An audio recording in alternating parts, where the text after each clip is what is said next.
My girlfriend is pregnant. She's 15 years younger than me, so she needs me. I want a divorce, please. My husband begged me. I responded with amazement. All right, but take care of our son, okay? No way. You take him. It's just not possible, because he is. I'm Georgina, a 40-year-old homemaker. Summer and I have been married for 10 years now. We met at work. He joined the company during the expansion. He was 3 years younger than me, but was upbeat and good-looking, which matched my type. By chance, his desk was next to me, which gave us more opportunities to interact. He eventually asked me out for a drink after work, and that's when we started getting closer.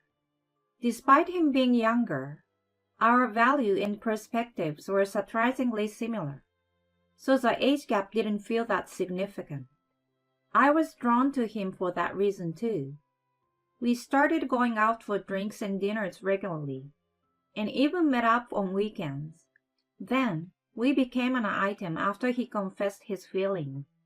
I was thinking about the possibility of a marriage when he dropped a bombshell. We've been going out for about a month, so I want to share something I've kept secret. What is it? I asked, feeling apprehensive. He opened his phone and showed me a screen. This is Mason, my son. What? A son? Yeah, I'm actually divorced and have a kid. My mind went blank. How old is he? He just turned 6. So was he born when you were 21? Yeah, well, I didn't go to university and was already working. Why did you divorce your previous wife? She cheated on me. She was seeing another guy while leaving Mason behind. That's terrible. I asked for full custody when we divorced. I see.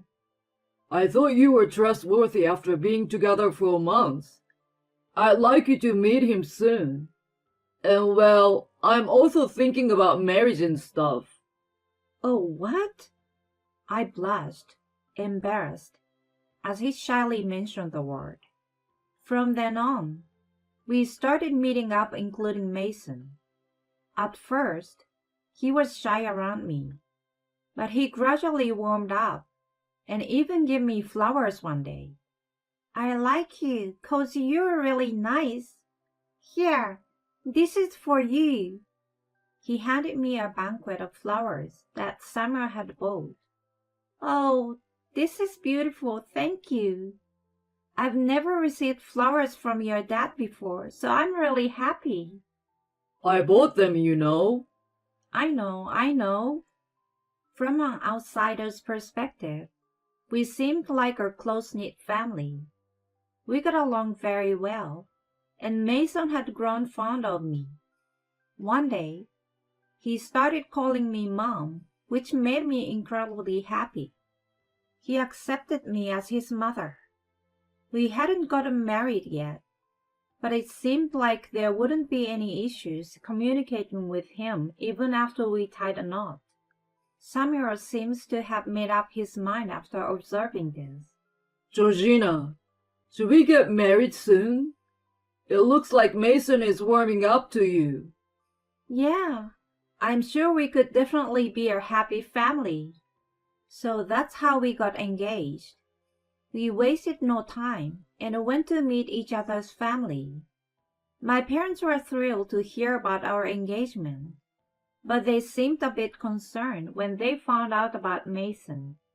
You've never given birth to a child before, so are you sure you can handle motherhood right away?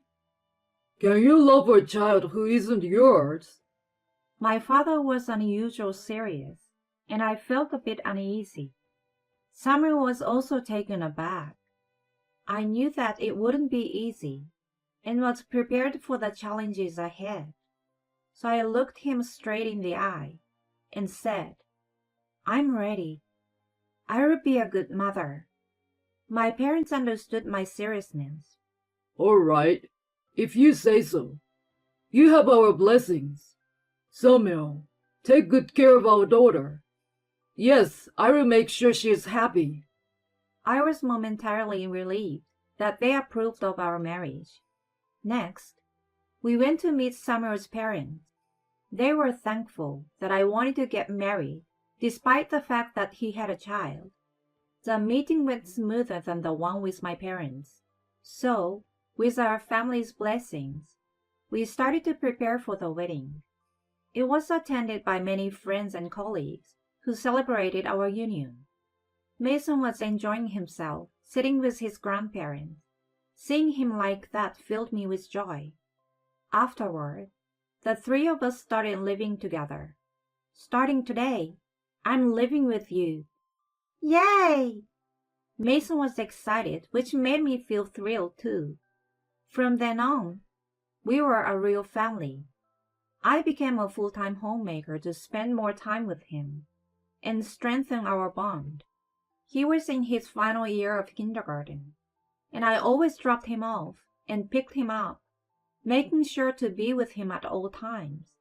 As a result, he grew closer to me. Look, Mom! Look at me! Wow, that's amazing! He climbed high on the playground equipment, showing off his newfound skills. Then going grocery shopping together became a daily routine. Mom, I want some snacks. Sure, pick one you like. Yay! These simple interactions made me reflect on the mother-child relationship and whether I was truly being a good mother. Despite my insecurities, spending time with him was undeniably fulfilling. We waited for Samuel together while making dinner, and when he came home, we ate together. Mason told him about his day, and he listened eagerly, adding his own comments. I felt incredibly fulfilled, and genuinely felt that marrying him was the best decision I'd ever made. We continued to enjoy these happy days. Mason grew up fast, but remained well-behaved and obedient after starting grade school. Around the third grade, he joined a youth baseball team and went to practice regularly on weekends. I accompanied him to every practice and met other moms while we prepared refreshments. Since many of the kids attended the same school, we were already acquainted to some extent, and they already knew about my relationship with Mason. There were a few others in the same situation, so we exchanged our experiences and advice. Mason put a lot of effort into baseball, and on days off, he often practiced on his own or visited the batting cages. I was glad he found something he was so passionate about. Eventually, he earned a regular spot on the team during his 5th grade year and performed well in games alongside old players. Every time he hit the ball, I enthusiastically clapped and cheered. His ability to connect with the pitches and to send the ball flying was really impressive. Even in the car on the way home, I praised him for his accomplishments, and he blushed but looked very pleased. Dad couldn't make it today, huh? No, he said he had to work. If there was one disappointing aspect, it was that Samuel was often too busy to attend the games. He had started working almost every weekend, and barely had time to hang out with Mason.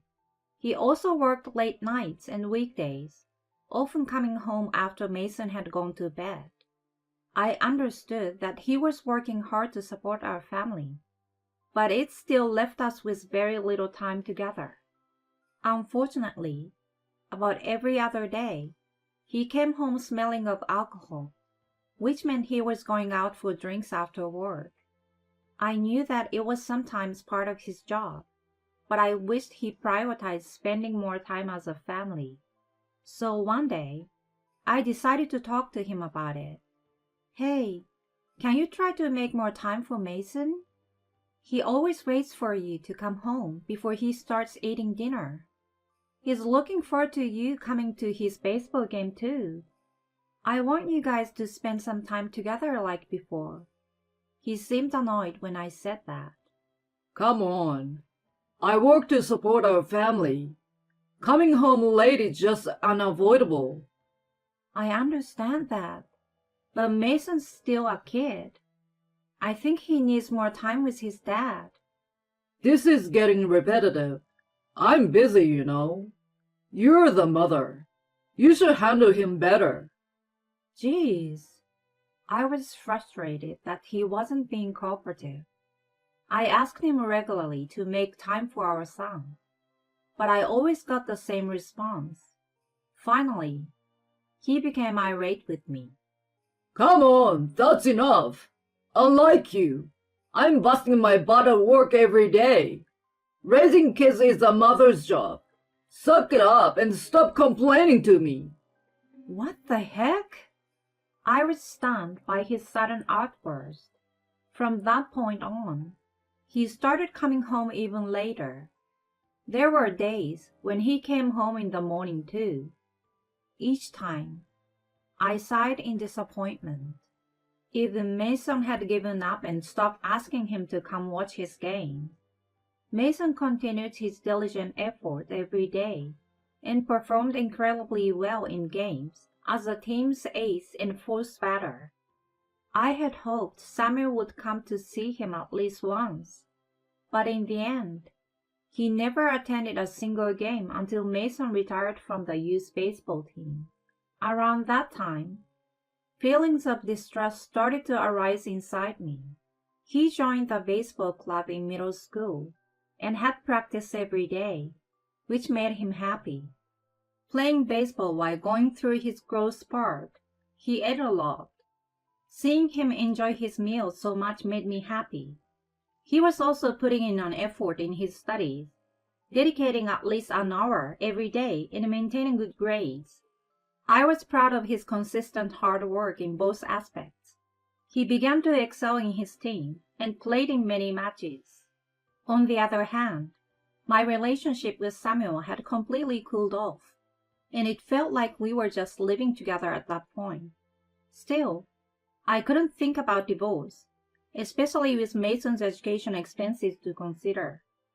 At that time, he was in the 8th grade and was waiting to hear from the high school of his choice. I didn't want to disturb his life with an adult matter. Afterward, he successfully entered his first choice high school with a strong baseball program. Samuel was pleased with the result too. It was also an academically high-level school, so it was an achievement for Mason to get in while actively practicing in the baseball club. He continued to practice until late hours in high school, often coming home around 7 p.m. With more free time on my hands, I decided to start working part-time. I had given up on any hope of a better relationship with Samuel. I figured I would just focus on taking care of Mason until he was 18. That was the plan. But something unexpected happened out of the blue. One day, Mason came home looking dejected. I thought something had gone wrong at school or during the practice. What's wrong? Hesitantly, he began to speak. Well, on the way home, my friends and I decided to stop by the bookstore. While we were heading there, I saw Dad. Okay, and? He was walking down the street with his arm around a woman. What? He looked sad as he said it, and my mind went blank. Samuel was having an affair. What's worse, our own son had seen it. I started feeling an overwhelming anger building up inside me. I'm so sorry. It must have been shocking for you. Yeah, but you don't need to apologize. It's Dad who is at fault. Mom, you should really consider divorcing him.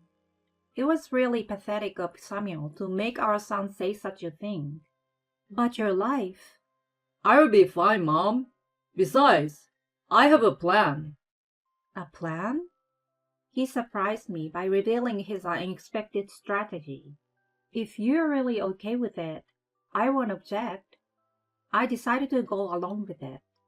After that, I spoke to Samuel. Hey, can I talk to you for a moment? Ah, I'm exhausted. I wouldn't go to bed. He had a rather annoyed expression, but I continued without minding it. You're having an affair, right? What?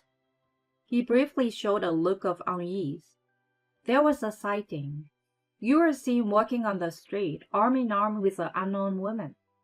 I was sure he was going to deny it. To my surprise, he readily confessed to the affair. Yeah, that's my girlfriend. What? Are you admitting to having an affair? Yeah, and there's something else I need to talk to you about. What is it? She's pregnant. Holy cow! That's despicable! You have no morals. I'm sorry, but there's nothing we can do about it now. She's 15 years younger than me, so she needs me. I want a divorce from you, please. He begged me. I couldn't believe he got involved with such a young woman. I felt nauseated. At that moment, any affection I had for him completely disappeared. I replied in disbelief. All right, but please take care of our son, okay? No way, you take him. He was surprised by my request. My girlfriend and I are having a baby. There's no way I can take care of Mason. She wouldn't like it. You have to take him. You're his mother. That's just impossible. I didn't legally adopt him. So once we separate, we have no relation. But he probably doesn't want that, you know. He's close to you, so he probably wants to stay with you. At that moment, Mason entered the room. I will go with you, Dad. What are you saying? Mom doesn't have the financial means to pay for my education. I want to go to college too. You have the responsibility as my parents, so I expect you to fulfill it. Oh, God. He was obligated to take care of our son since he wanted it. I then pursued alimony from him through a lawyer. We agreed on $60,000, which would provide me with a comfortable start to my new life. I moved in with my parents and focused on my career. I managed to switch from a part-time to a full-time contractor. Soon after, I was recognized for my hard work and was offered a promotion to a full-time employee. Of course, I gratefully accepted and put even more effort into my work. It seemed like I was able to keep my promise to my son. I dedicated myself to work and began to earn more. In the midst of this, I received a call from Samuel. Hey, what's up with Mason? What happened?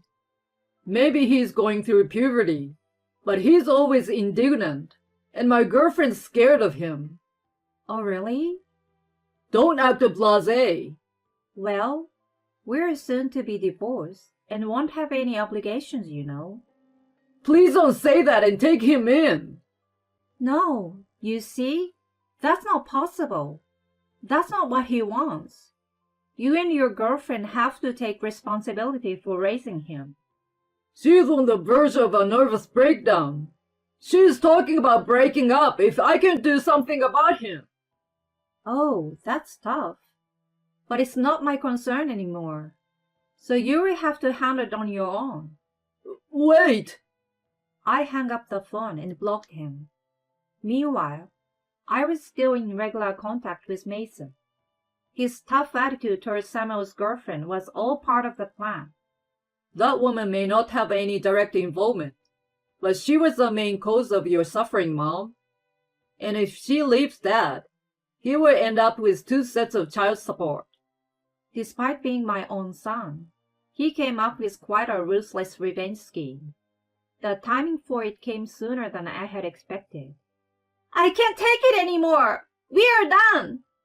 Samuel's girlfriend left him and returned to her parents. He hurried to their house, but was turned away by her parents and had to accept the breakup. They even told him he was not allowed to see his newborn. However, since he had already recognized the child as his, he would still have to pay child support. Mason delivered the final blow to his despair. I'm going to stay with Mom from now on. You are drowning in debt, and you probably won't be able to pay my tuition. With that, he packed his bags and came to me. I now have a stable income, and staying with my parents means I can receive their support. Therefore, I can easily afford the remaining high school tuition. On the other hand, Summer's situation is truly miserable. He is now a twice divorced single man, responsible for 2 years of Mason's child support, and another 18 years of his child with his ex-girlfriend. Moreover, all this drama is affecting his work performance negatively, making it difficult for him to advance in his career. With his current income, he is resigned to living a lonely life with paying off his debt. Well, he brought it upon himself, so I have no sympathy for him. As for me, I'm enjoying my happy life with Mason and my parents. I plan to keep an eye on him while I work hard to advance in my career.